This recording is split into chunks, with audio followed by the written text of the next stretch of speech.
नमस्कार बंधुगण आपण मानक स्वागत करुच्ची मोर YouTube channel revolution in education 3.0 रे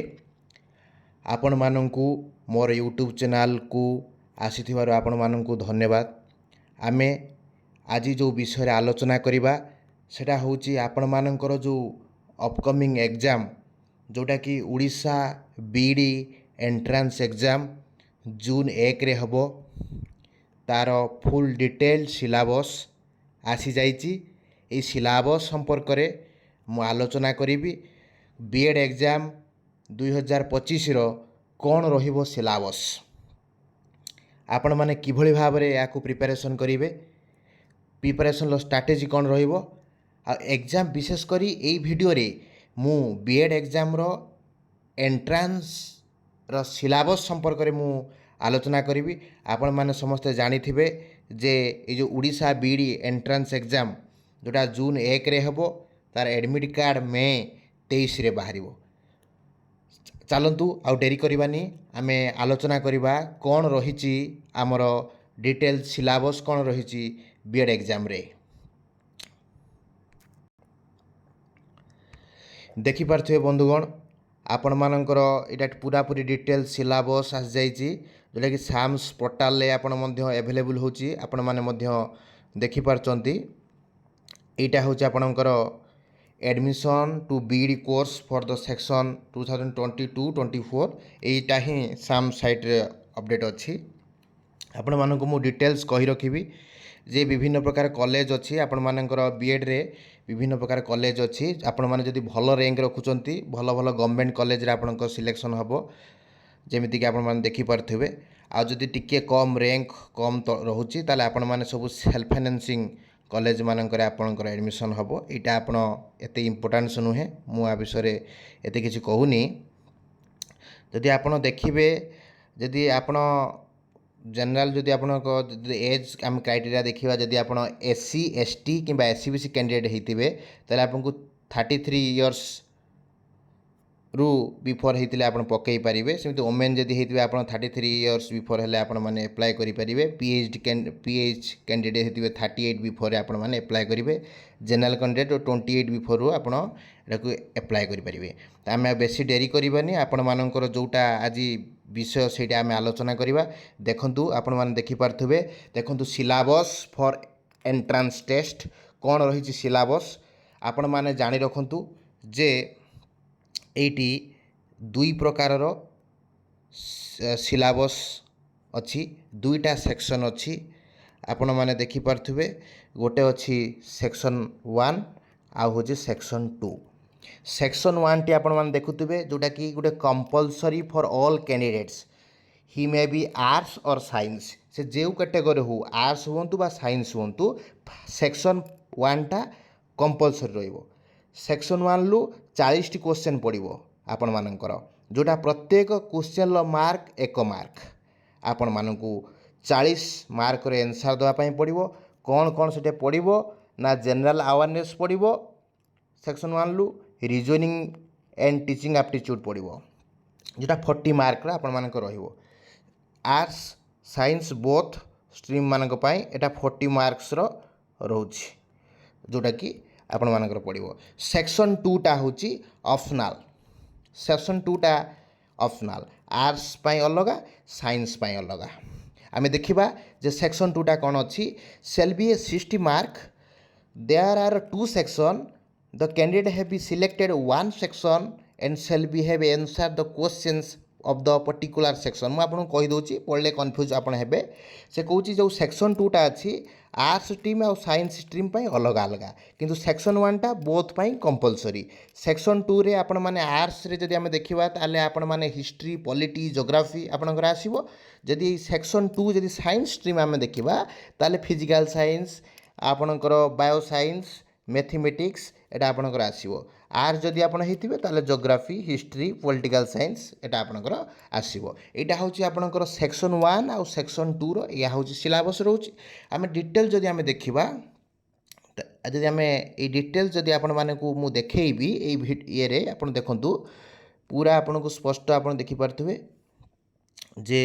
आपनकर सेक्शन 1 रे आपनकर 40 मार्क्स रहिची जोटा कि थिला पूर्व मुझे आपको कही कौन लैंग्वेज इंग्लिश आपण मानकर पढ़ुची ये जो लैंग्वेज इंग्लिश रु कौन पढ़ो से देदेला कम्प्रिहेंशन देदेला जोटा कि भोकाबुलारी देदेला आउ यूजेस तार देदेला यहाँ बोथ आर्ट्स आउ साइंस स्ट्रीम पिला मानक पढ़ो इंग्लिश रे तापर आम जनरल अवेयरनेस जोटा कि कॉमन अच्छी जोटा कि आमर एवरीडे साइंस उपर पढ़ो पॉलिटिकल सिस्टम उपर पढ़ो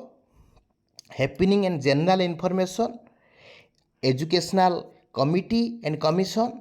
educational policy initiative agency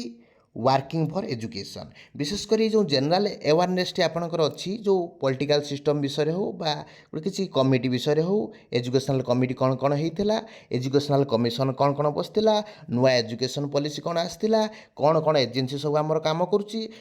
P पड़ो जनरल अवेयरनेस बोथ स्ट्रीम पाई तापर देखंतु आपनकर लॉजिकल रीजनिंग रोचे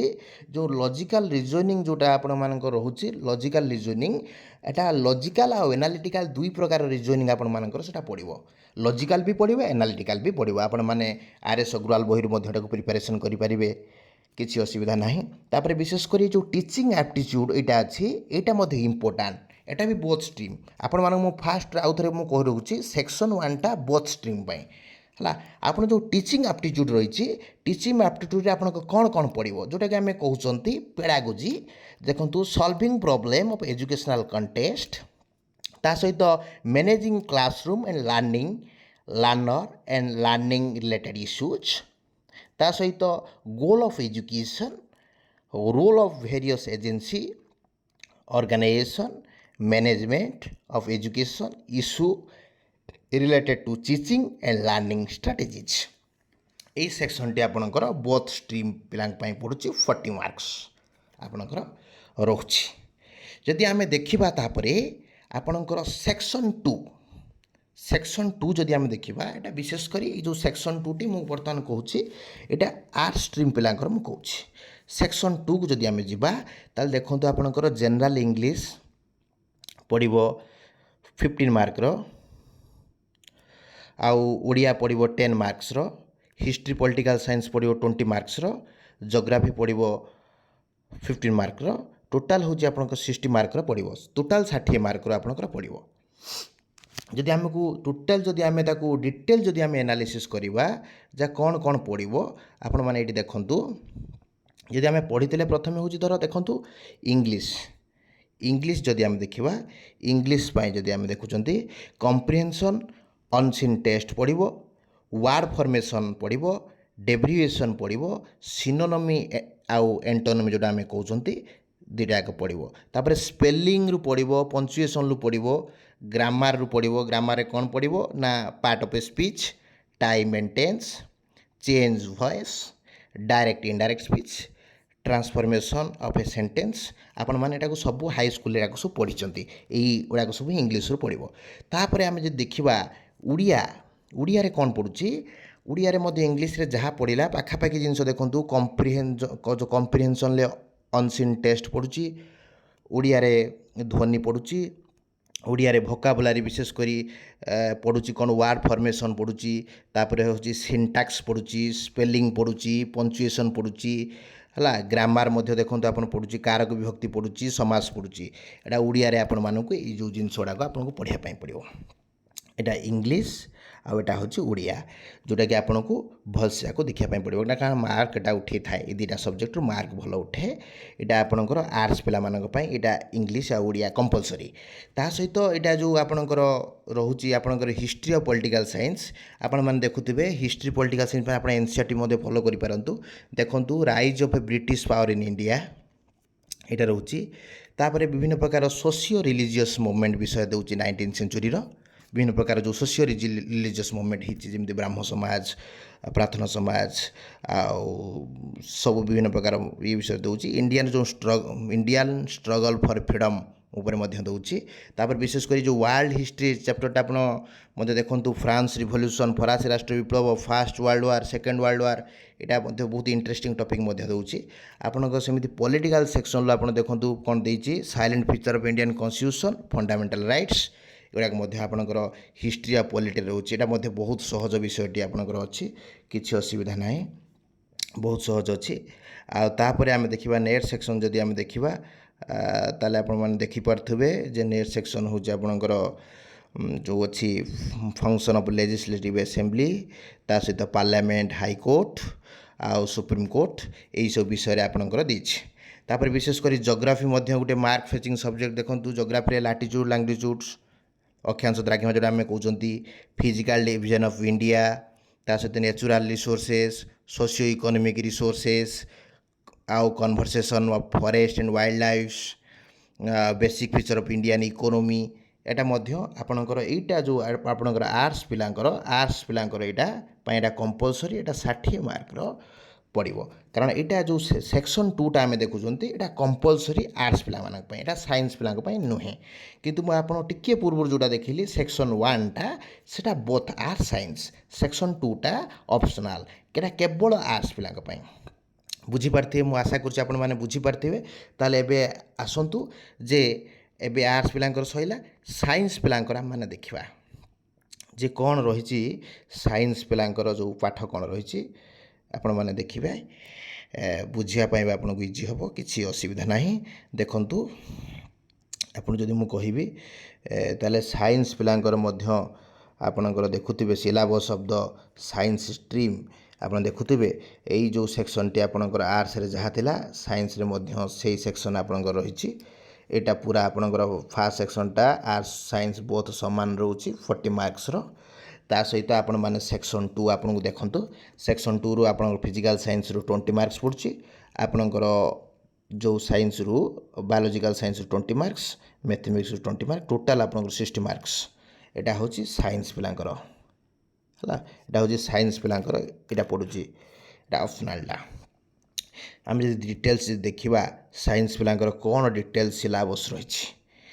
आम आर्ट्स तो देखीदे साइंस पिलांकर कौन रही देखो फिजिकल साइंस कौन पड़ो एटॉमिक स्ट्रक्चर रे पड़ो कौन atoms and molecules classification of elements तापर केमिकल रिएक्शंस एंड इक्वेशंस तापर मोशन केमती पड़ो law of motion concept of work energy pressure and their management तापर electricity and magnitudes electric circuit potential difference magnetic fields lines of a force electrical magnetic inductions ए विषय पड़ो तापर hit light आउ sound उपर मध्य पड़ो एटा बहुत इंटरेस्टिंग विषय हला एई सब विषय आमको पढ़ापी पड़ो एनसीईआरटी रु पढ़ले विशेषकर भल हम आपण मानक एनसीईआरटी गोटे इंटरेस्टिंग हम पढ़ापी मजा लगे बेसिक कनसेप्ट क्लियर हो आम यदि मैथमेटिक्स देखा मैथमेटिक्स बहुत सहज आपण मैंने पढ़ी नंबर सिस्टम रेशियो आउ प्रपोर्शन उपर पड़ो तापर सेट थ्योरी भारी इजी पाठ रिलेशन फंक्शन अच्छी तापर लिनियर जमी अच्छी साइमल्टेनियस आउ क्वाड्रिक इक्वेशन पॉलिनोमियल्स एटा मध्य रोची तापरे आपणकर देखुथिबे थियोरी ऑफ इंडिकेस लॉगरिथम एटा सब सहज पाठ गुड़ा सब अच्छी trigonometry ratio index problem of height and distance तापरे बेसिक जो ज्योमेट्रिकल कॉन्सेप्ट अच्छी आ geometry of the planes figure एटा मध्य गोटे इंटरेस्टिंग रोची मैथमेटिक्स रे तापर आपण माने देखिबे बायोलॉजिकल साइंस बायोलॉजी मध्ये बहुत सहज सेल स्ट्रक्चर अच्छी कंपोजिशन अच्छी फंक्शन अच्छी तापर diversity in plant and animal natural resources तापर एनवायरनमेंटा बहुत सहज जो एनवायरनमेंट एनर्जी फ्लो हला जोटा कि बहुत इजी पाठ सेटा अच्छी तापर बेसिक जो फिजियोलॉजिकल फंक्शंस जो न्यूट्रिशन रेस्पिरेशन एड़ा सब रिप्रोडक्शन एड़ा सब इजी पाठ गुड़ाक अच्छे आपण मैंने पढ़ी एड़ा सब +3 रे बहुत इजी आपण मानक मु पूरा डिटेल्स आपण मानक बुझेली जे वीडियो रे मु आपण को बहुत इंटरेस्टिंग वीडियोटी हला मु आपण मानक सब बुझेली जे आमर टोटाल सिलेबस जदि आम देखा ताले दुईटी सेक्शन रोची सेक्शन 1 रे रोची आपणकर कंपलसरी बोथ साइंस और आर्ट्स 40 मार्क रोची तापर सेक्शन 2 टा होची ऑप्शनल आर्ट्स पिलांकर पड़ो हूँ general English Odia history political science आउ जियोग्राफी और इकोनॉमिक्स 60 मार्क पड़ो होगला 100 मार्क्स प्रति माइनस मार्किंग अच्छी माने प्रत्येक क्वेश्चन 1 मार्क कैरी करमती आर्ट्स सिलेबस थिला साइंस सेमती सिलेबस आपण मैंने देखिथे सेक्शन 1टा समस्त सामान सेक्शन 2टा आपंकर देखिथे ये जो आपंकर physical science mathematics biological science यहाँ मुझे आशा करुँच आपण मैंने ये सबकि सिलेबस को आप बुझी जाऊे आउ एनसीईआरटी सहित आप जिते पारे सेते बर्तमान आप एमसीक्यू प्रैक्टिस आपण करंतु जेते आपण एमसीक्यू प्रैक्टिस करेंगे सेते आपण पई भल हम आपण मॉक टेस्ट दिंतु अधिक रु अधिक एमसीक्यू प्रैक्टिस करंतु देखिए आप एग्जाम भल करेंगे कारण आप जून 1 रे आपणकर टेंटेटिव डेट अच्छी एग्जाम हबार आपण मैंने यही सिलेबस गुड़ाक सब एनसीईआरटी फॉलो करने सहित एमसीक्यू बहुल मात्रा प्रैक्टिस करूँ मॉक टेस्ट दिंतु यूट्यूब वीडियो देखूँ देखिए आप निश्चित भाव में आपड़ ये बीएड एग्जाम रे आप सक्सेस हेबे यदि आपण मानक मोर ये वीडियो भल लगिला तो लाइक करूँ कमेंट करूँ शेयर करूँ आपण मानक सांग सहित आउ आपण मानक सहित देखाबी आउ गोटे नुआ वीडियो रे मु बतेइबी किभली भाव में आपण माने यार कौ स्ट्राटेजी आपण माने पढ़िले कौ सोर्स आपण माने पढ़िले आपण मानकर निहाती गोटे गवर्नमेंट बीएड आपण माने अचीव करि परिबे सेटा पुनी गोटे भल कॉलेज रे रहिली नमस्कार धन्यवाद।